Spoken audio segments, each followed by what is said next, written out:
আসসালামু আলাইকুম ওয়া রাহমাতুল্লাহ। দর্শক, আশা করি সবাই ভালো আছেন, সুস্থ আছেন। দর্শক, আপনি কি দেশি মুরগি পালন করেন? আমাদের মতো অর্ধ আবদ্ধ বা পূর্ণ আবদ্ধ? যদি আপনি এইভাবে দেশি মুরগি পালন করে থাকেন, তাহলে আপনি এই ধরনের ভুল কি কখনো করেছেন? একই ঘরে বা একই স্থানে বিভিন্ন জাতের বা বিভিন্ন সাইজের মুরগি রাখা, অথবা হাট বাজার থেকে মুরগি এনে আপনার বাড়িতে থাকা সুস্থ মুরগির সাথে মিশিয়ে দেওয়া, অথবা ভ্যাকসিনের মেয়াদ উত্তীর্ণ না দেখে মুরগিকে প্রয়োগ করা। দর্শক, এই তিনটা ভুল যদি আপনি কখনো করে থাকেন, তাহলে এই ভিডিওটা আপনার জন্য। আমরা অনেক খামারিকে দেখেছি, তার যে দেশি মুরগির খামার, সেই মুরগির খামারে যে প্যারেন্টসগুলো আছে, সেই প্যারেন্টসগুলোর সাথে বিভিন্ন জাতের মুরগি এবং বিভিন্ন বয়সের মুরগি একসাথে পালন করেন।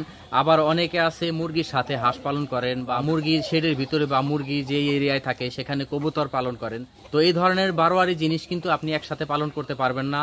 আপনি যে জাতের মুরগি পালন করবেন এবং যে বয়সের মুরগি পালন করবেন, অবশ্যই মুরগির জাত এবং মুরগির বয়সের যে ব্যাচ, প্রত্যেকটা ব্যাচ আলাদা আলাদা করে রাখতে হবে। আমরা যারা কবুতর পালন করি, তো কবুতরের যদি খোয়ার থাকে, অবশ্যই মুরগি শেড বা মুরগির থাকার এরিয়া থেকে নির্দিষ্ট একটা দূরত্ব রাখবেন, কারণ কবুতর কিন্তু বিভিন্ন জায়গাতে উড়ে যায় এবং বিভিন্ন কবুতর বা অন্যান্য পশু পাখির সাথে মিশে আবার পুনরায় খামারে বা খোয়ারে চলে আসে। তো খুব সহজভাবেই কিন্তু কবুতরের সাথে বিভিন্ন ধরনের মারাত্মক ভাইরাস আপনার খামারে আসতে পারে।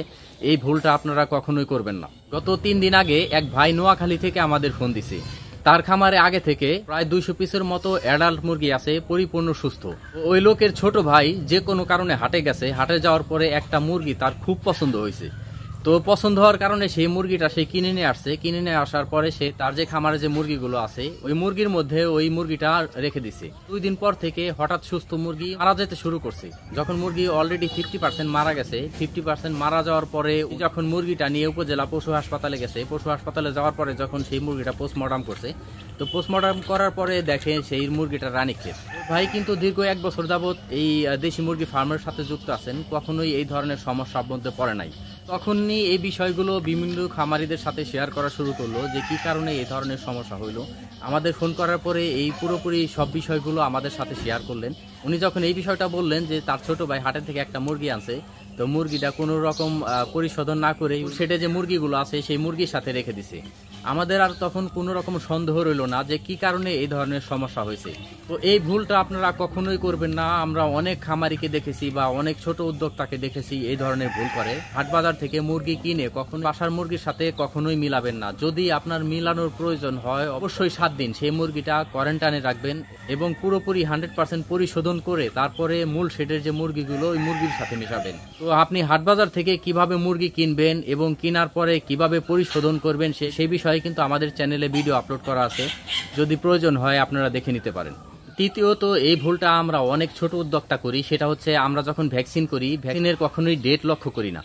তো এটা কিন্তু খুবই মারাত্মক একটা বিষয়। যখন আপনি ভ্যাকসিন সংগ্রহ করবেন, ভ্যাকসিনের উৎপাদন তারিখ এবং মেয়াদ উত্তীর্ণ তারিখ আপনাকে অবশ্যই লক্ষ্য করতে হবে।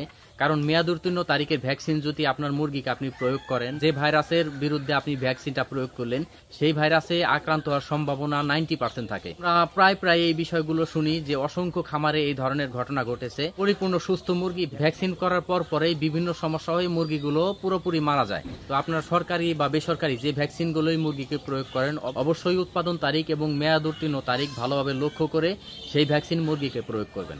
দর্শক, সাধারণত আমরা যারা ছোট খামারি আছি, যারা নতুনভাবে ফার্ম শুরু করি অথবা ছোট পরিসরে দেশি মুরগি পালন করি, এই 3টা ভুল আমরা সচরাচর করে থাকি। এই বিষয়টা আমি আপনাদের সামনে শেয়ার করলাম। যদি আমাদের এই ভিডিওগুলো আপনাদের ভালো লাগে, দয়া করে আমাদের চ্যানেল সাবস্ক্রাইব করবেন। এছাড়া ফেসবুক পেজ থেকে যারা আমাদের এই ভিডিওগুলো দেখবেন, আমাদের পেজটি ফলো দিয়ে রাখবেন। তো ভালো থাকবেন সবাই। আসসালামু আলাইকুম ওয়া রাহমাতুল্লাহ।